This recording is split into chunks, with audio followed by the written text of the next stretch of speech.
Sometime you go somewhere and get late for some reason or the other. It even become dark. How do you feel returning alone in the dark, long and lonely road?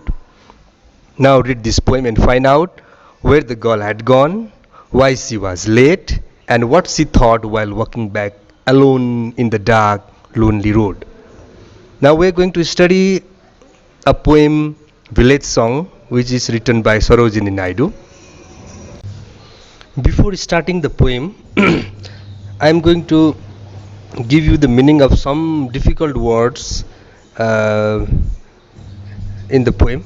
It may be difficult for you. Uh, so, the words are pitchers, an open vessel with a handle and a spout for pouring, tarry, linger, be about, lured, provoke someone to do something, serpent, snake, smite, cause pain or suffering, betide, happen to, succor, assistant at the time of difficulties. Uh, First of all, I am going to tell you something about the poet Sarojini Naidu. Sarojini Naidu is known as the Nightingale of India. Her poetry is a reflection of Indian culture and ideology. Her style of writing is direct and is rich in imagery. She was also a political activist and was the first woman to become the president of Indian National Congress. She was actively involved in India's struggle for freedom from British rule. The poem Village Song is in the first person and narrate a young village girl's thoughts and fears as she is on her way back to home after filling her pitchers with water. The evening has set in and soon it was a night. She is scared of the prospect of walking home all alone in the dark. So we are going to study the poem in detail. So I'm going to read the poem first and I'm going to explain in detail. Full are my pitchers and far to carry. Lone is the way and long. Why, oh why was I tempted to tarry, lured by the boatman's song? The poem begins in the first person with the girl saying that her water pitchers are full and she has to carry the water to her home, which is far away. She has a long way to walk and is alone without any accompanying her.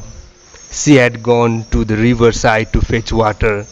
She questioned herself on why she got tempted to stay back and listen to the boatman's song. This has delayed her trip back to home with the water. Even today, many women in rural India have to walk a long distance to fetch water for their household. Swiftly, the shadow of night are falling. Here, oh here, is the white crane calling. Is it the wild owl's cry? It's almost night time. She can hear the sound of bird and wonders if it is the call of the white crane or the cry of wild owl. There are no tender moonbeams to light me. If in the darkness a serpent should bite me, or if an evil spirit should smite me, Ram de Ram, I shall die. It is a dark night, and there is no moonlight to light the way for her. She wonder the possibility of being bitten by a serpent or snake or an evil spirit striking her with a blow. She calls upon her God and say that she would die if it were to happen soon. My brother will murmur, why do she linger? My mother will wait and weep, saying, oh safe, may the great God bring her. The Jamuna's waters are deep. She is concerned about how her family members may react when she does not reach home on time.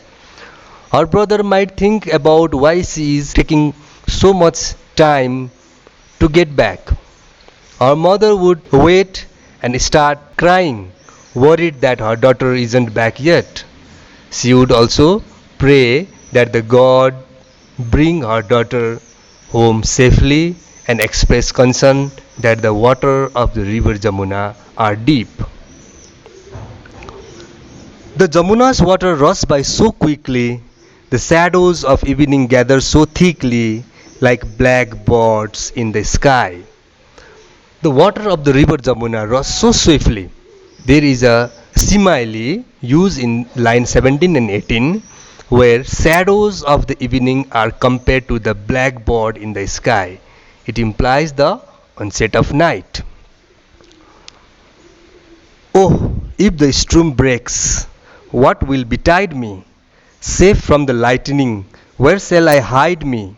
Unless thou succor my footstep and guide me, Ram Re Ram, I shall die. The girl worries what would happen to her if the storm were to set in. She wonders where she would hide from the strike of lightning. She prays to God for assistance, support, and guidance. So, this is the poem which is written by Sarojini Naidu.